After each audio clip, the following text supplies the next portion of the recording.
უკვე 95 დღეა, რაც საპროტესტო აქცია მიმდინარეობს და უცვლელია აქციის მონაწილეთა მოთხოვნები. პირველი მოთხოვნა არის ახალი საპარლამენტო არჩევნების ჩატარება, ხოლო მეორე მოთხოვნა იმ პირების გათავისუფლება, რომლებიც საპროტესტო აქციების დროს დააკავეს. ხალხი აქ არის მოსული ევროკავშირისა და საქართველოს დროშებით და ტრადიციულად რამდენიმე წუთის წინ საქართველოს პირველი არხიდან მოვიდნენ ხალხი, რომლებიც ასევე ითხოვენ იქ დღის ეთერის დათმობას და ისინი შემოუერთდნენ უკვე აქციის მონაწილეებს, რომლებიც პარლამენტის მოპირდაპირე მხარეს იმყოფებიან. გზა არის უკვე გადაკეტილი და ხალხი კვლავ საპროტესტო აქციაზე იმყოფება 95 დღესაც.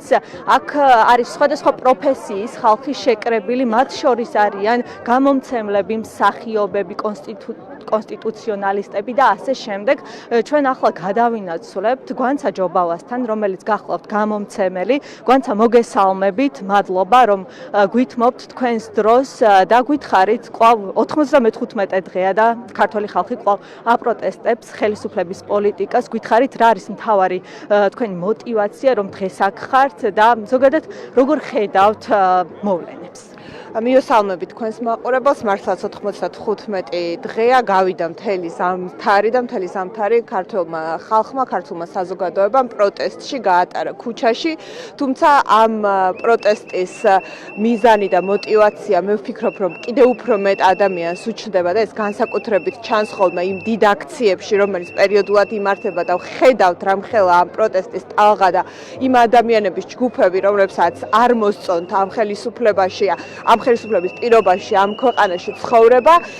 ჩვენ ხშირად გვეკითხებიან ხოლმე, რომ აი რა აზრი აქვს ამ ყველაფერს. აზრი არის ის, რომ აი დღეს ვკითხულობდი სხვათა შორის მარგარეტ ტეჩერის სიტყვებს, რომელიც ამბობდა, რომ თუ დიქტატორს დაუპირისპირდები, ყველა მიცის, რომ ეს არის საფრთხის შემცველი, მაგრამ თუ კი არ დაუპირისპირდები, ამ შემთხვევაში საფრთხე იქნება უზარმაზარი.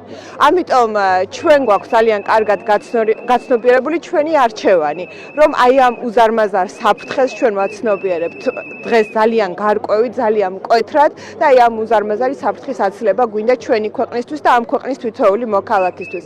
ის რაც ხდება ამდენი დღის განმავლობაში უკვე გურიაში, აჭარაში, იმერეთში, ხო ჩვენ ვხედავთ, რომ ფაქტობრივად საზოგადოება არის ამ ქვეყნის მთავარი ხელისუფალი, იმიტომ რომ იქ სადაც არ მოქმედებს ეგრეთ წოდებული ჩვენი დე-ფაქტო ხელისუფალი და არ მუშაობს მათი სტრუქტურები და ყველაფერს რო თავი დავანებოთ, უბრალოდ მათ არ აქვთ ემპათია საკუთარი მოქალაქეების მიმართ. აი ესეთ დროს, რა თქმა უნდა, კიდევ უფრო მეტად ძლიერდება ის იდეა, რომ ნებისმიერი ქვეყნის ხელისუფალი არის სწორედ საზოგადოება, მაგრამ საზოგადოება, რომელიც აი აქ ყოველდღიურად იბადება, ყოველდღიურად ვითარდება, ყოველდღიურად სწავლობს მათ შორის სამშობლოს სიყვარულსაც. ამიტომ მიუხედავად იმისა, რომ მართლაც მთელი ზამთარი გავიდა და აი ამ 100 დღესაც უახლოვდებით, მე მგონი ამ პროტესტში ჩართულ ყველა ადამიანს აქვს გაცნობიერებული, რომ ეს არის ბრძოლა ჩვენს მთავარ მტერთან, რუსეთთან, რომელსაც ებრძვის უკრაინა უკვე 3 წელია და შეუძლებელია, რომ ეს ბრძოლა იყოს ადვილი და ჩვენ ვიყავით მზად 3 თვისთვისაც და მეტისთვისაც მზად ვართ, იქამდე სანამ ეს საჭირო იქნება. ამიტომ ჩვენ ვდგავართ კლავაც აქ, ჩვენი ბრძოლა გრძელდება და თვითონ ჩვენგანს გვწამს იმის, რომ ეს ბრძოლა გამარჯვებით დასრულდება. მადლობა გვანცა ჯობავას უსმენდით გამომცემელს. მე გეტყვით იმას, რომ აქ მოსული ხალხი აპროტესტებს არა მხოლოდ პოლიტიკას, არამედ იმ საკანონმდებლო ცვლილებებს და ახალ კანონებს, რომლებსაც მთავრობა იღებს. ისინი ამბობენ, რომ ეს არის რეპრესიული და ახლა ჩვენ გავესაუბრებით კონსტიტუციონალისტს ვახუშტი მენაბდეს, რომელიც უფრო მეც გვეტყვის. ვახუშტი, მოგესალმებით და გითხარით რა არის ეს საკანონმდებლო ცვლილებები, რომელსაც მოსახლეობა მიიჩნევს და ასევე სპეციალისტებიც, რომ ეს კანონები არის რეპრესიული. როგორია თქვენი შეხედულება ამის შესახებ? ჩვენ ხედავთ, რომ ქართული ოცნება ტალღებად ამზადებს და შემოაქვს საკანონმდებლო ცვლილებები. რეჟიმი უფრო და უფრო ამკაცრებს ქცევის წესებს, აქციებზე, ჟურნალისტებისთვის, სამოქალაქო ორგანიზაციებისთვის, ყველასთვის, ვინც ეფექტიან წინააღმდეგობას უწევს მას. და ეს რას ნიშნავს? რატო აკეთებს ამას, ხო?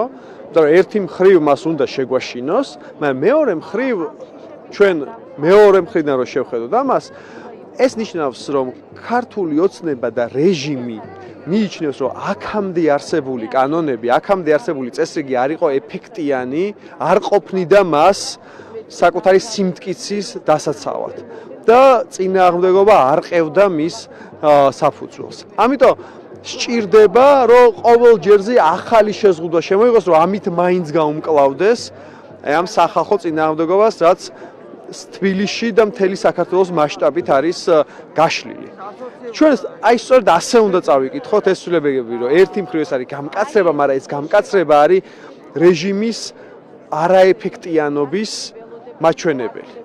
იმის მაჩვენებელი, რომ ის ვერ ახერხებს არსებული ინსტრუმენტებით გაუმკლავდეს წინააღმდეგობას და ახალ ინსტრუმენტებს იგონებს იმისთვის, რომ ახალ ჯერზე მაინც გატეხოს წინააღმდეგობა. თუმცა მისთვის სამწუხაროდ და ჩვენთვის საბედნიეროდ უკვე 3 თვეზე მეტია ქართველი ხალხი ითხოვს დემოკრატიას, ქართველი ხალხი ითხოვს ევროპულ არჩევნებს და ქართველი ხალხი ითხოვს იმას, რომ ოლიგარქი კი არ სარგებლობდეს ჩვენი ქვეყნის სიკეთეებით, არამედ თითოეულ ჩვენგანს მიუწვდებოდეს ხელი ეკონომიკურ, კულტურულ, სოციალურ სიკეთეებზე და ძალაუფლებაზე, რომლითაც ეს ქვეყანა უნდა იმართებოდეს. მადლობა, თქვენ უსმენდით, ვახუშტი მენაბდეს და მე გეტყვით ასევე, რომ ამ პროტესტს ძალიან, ასე ვთქვათ, მძლავრად შემოუერთდა თეატრი, მსახიობები გავიდნენ უკვე რეგიონებში და იქ თავისი მანიფესტი ჰქონდათ, ასე ვთქვათ, და ისინი ძალიან აქტიურად ჩაერთნენ ამ პროტესტში და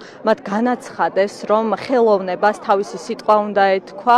მე ახლა გადავინაცვლებ მსახიობთან, კახა კინწურაშვილთან, რომელიც ასევე იმყოფება საპროტესტო აქციებზე. კახა, მოგესალმებით, როგორც ვთქვი, მსახიობები თავიდანვე ჩაერთნენ აი ამ პროტესტში და მათ თავისი სიტყვა, ასე ვთქვათ, სცენიდან თქვეს, შემდგომ კი უკვე რეგიონებშიც გავიდნენ იმისათვის, რომ მოსახლეობისთვის ეთქვათ თავისი სათქმელი. გვითხარით აი ამის შესახებ თეატრის ძალაზე, მსახიობების ძალაზე და ზოგადად აი ამ პროტესტზე, რომელიც უკვე 95 დღეა გრძელდება და მოსახლეობა გამოდის კვლავ პარლამენტთან და აპროტესტებს პოლიტიკას, რომელიც მთავრობა. რაც შეეხება თეატრის მანიფესტს, ეს მხოლოდ მიმართულია იქითკენ, რომ ჩვენ შორის გაჩნდეს უფრო მეტი სოლიდარობა ერთმანეთის მიმართ. მე არ მეგულება ადამიანი ამ ქვეყანაში, ვინც ამ პროცესს, ამ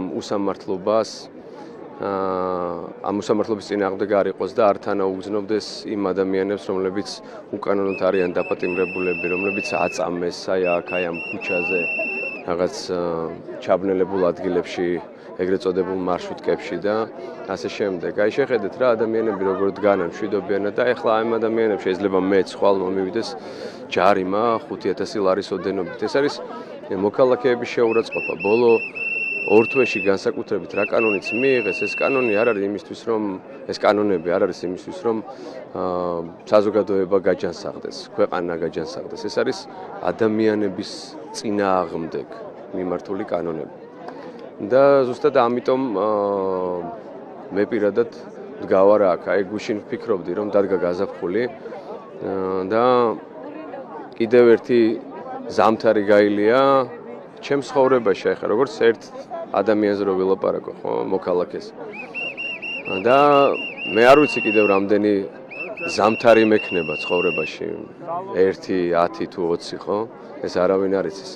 და მთელი ზამთარი იმიტომ რომ წინააღმდეგი ვარ უსამართლობის, ვდგავარ აქ. ეს არის ჩემთვის პირადად ერთადერთი მშვიდობიანი გზა, რომ არ შევეგუო იმ უსამართლობას, რა უსამართლობას განსაკუთრებით ბოლო 3 თვის განმავლობაში ქართულმა ოცნებამ მოუტანა თავის საზოგადოებას და თავის ქვეყანას. არ ვიცი, როგორ შეიძლება ახლა მე დღეს ვილაპარაკო რაღაცა გეოპოლიტიკურ ცვლილებებზე და ასე შემდეგ, ხო, როდესაც ჩემი მეგობრები, ჩემი ნაცნობები, თუ არანაცნობები, ანუ უბრალოდ უცნობი ადამიანები არიან ზეწოლის ქვეშ, არიან უსამართლოდ დაპატიმრებულები, არიან ნაწამები და ერთადერთი მე რაც შემიძლია არის ის, რომ მათ თანაუგრძნო და მათ გვერდით ვიყო.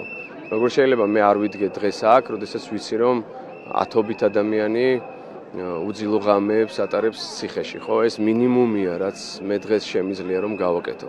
ვიდგე აქ მათთვის და ვიდგე უსამართლობის წინააღმდეგ. იმიტომ რომ ერთადერთი რაღაცაა რა, როდესაც უსამართლობას ეგუები, მე შენ შეიძლება გახდე, არ ვიცი რა, ნახევრად ადამიანი რა. რომელიც უბრალოდ აგრძელებს ცხოვრებას და არანაირი ღირებულებები უკვე შენთვის აღარ არსებობს და თითქოს უკვე თავს უხრი რაღაცა ბოროტ ძალას, უსამართლობას რა. ხო და ამ შემთხვევაში ამ ყველაფრის წინააღმდეგ ერთადერთი იარაღი არსებობს რა. რომ უბრალოდ არ შეეგუო არასდროს და საკუთარ თავს უთხრა რომ მე აი ამ უსამართლობას არ შევეგუება. ყოველი საღამო, ყოველი დამთავრებული დღე, რომელიც აი ბოლო პერიოდში ჩემს ცხოვრებაში არსებობს ამ 3 თვის განმავლობაში არის საკუთარ თავთან, პირველ რიგში საკუთარ თავთან გამარჯვება იმაზე რომ არ შევეგუე უსამართლობას. და ზუსტად ეგ მაძლევს ძალას რომ გავაგრძელო ცხოვრება, გავაგრძელო წინააღმდეგობა, იმიტომ რომ სხვანაირად ეს ყველაფერი ამ საზოგადოებას, ჩვენ საზოგადოებას და ჩვენს ქვეყანას დაალპობს იმდენი ხნით, რომ ჩვენი მომავალი ძალიან ბუნდოვანი და ერთფეროვანი იქნება.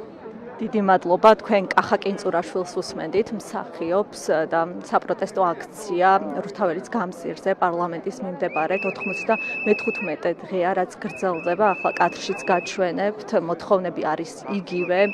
მოთხოვნები არის ის, რომ გათავისუფლდნენ პირები, რომლებიც საპროტესტო აქციებზე დააკავეს და ასევე დაინიშნოს ახალი საპარლამენტო არჩევნები.